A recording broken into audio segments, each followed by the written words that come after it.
take a focused look at specific sources and, well, really pull out the key knowledge so you can get informed quickly and effectively. Today, we're diving into something pretty niche but important. FHA loan processing. FHA, that's the Federal Housing Administration. They insure loans, often helping first-time buyers, maybe those with smaller down payments. But as we'll explore, there's a very specific rule book involved. Our main source today is excerpt from Claudia Reid's book, Approved, Your Career Guide to Mortgage Loan Processing and Professional Growth. And our mission here is pretty straightforward. Figure out what FHA loan processing is really about and why it's considered such a distinct role in the mortgage world. Exactly. And it is fascinating, isn't it, how even within a field like mortgage lending, which is already specialized, you get these subspecialties, they demand really unique, detailed knowledge. So this deep dive, it's going to illuminate the essential parts of FHA processing, just as Reid lays them out in her guide. We'll see the specific skills, the challenges. Okay, let's unpack this then. Before we zero in on FHA specifically, what's the general role of a mortgage loan processor, according to Reid's guide? Is it just admin work or more involved? Oh, definitely more involved. Reid's book positions it as a crucial career path, not just admin at all. It frames the role around really meticulous preparation, verification of loan applications. They're vital.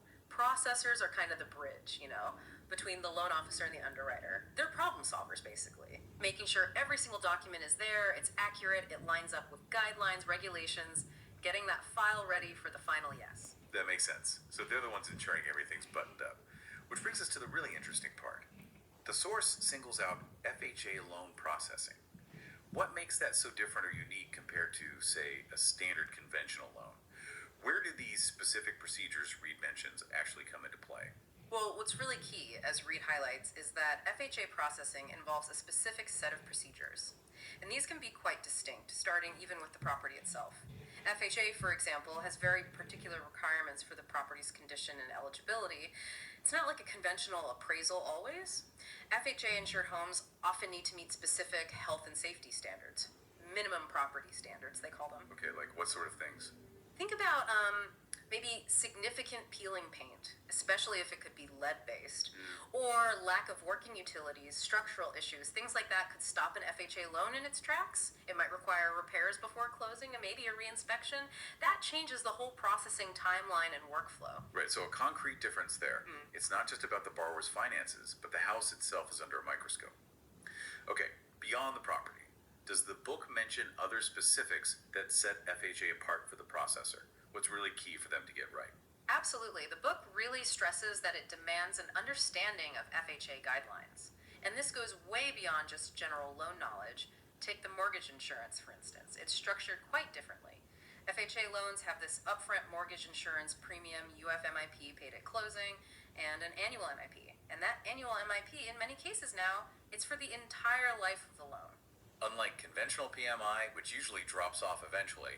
Exactly. Private mortgage insurance on conventional loans is more flexible. So this FHA structure, it fundamentally changes how you calculate debt-to-income ratios, how you assess if the borrower can actually afford the payment. Okay, that's a big one.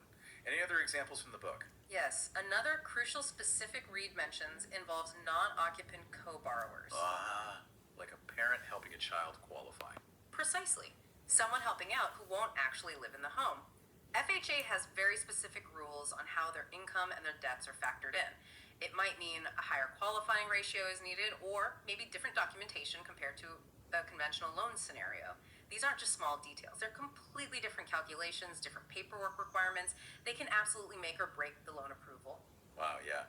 This really does circle back to that idea of specialization, doesn't it? Yeah. It sounds like a processor handling FHA really needs to live and breathe the FHA handbook, the 4000.1, is not just glancing at it. That's exactly right. Being able to navigate those specific procedures, those guidelines, that's absolutely central to doing well in this specific role. It's what makes someone an FHA specialist, not just a general processor. It needs a different kind of focus, a deeper grasp of a very particular set of government regulations. So wrapping this up then, Yeah. what's the big takeaway here? For anyone listening who's curious about financial careers, maybe the nitty-gritty of how loans work, what have we learned from this look at FHA processing? I think the core insight coming straight from Reid's guide is pretty clear. The role of an FHA mortgage loan processor is really defined by mastering those specific procedures and having a thorough understanding of FHA guidelines.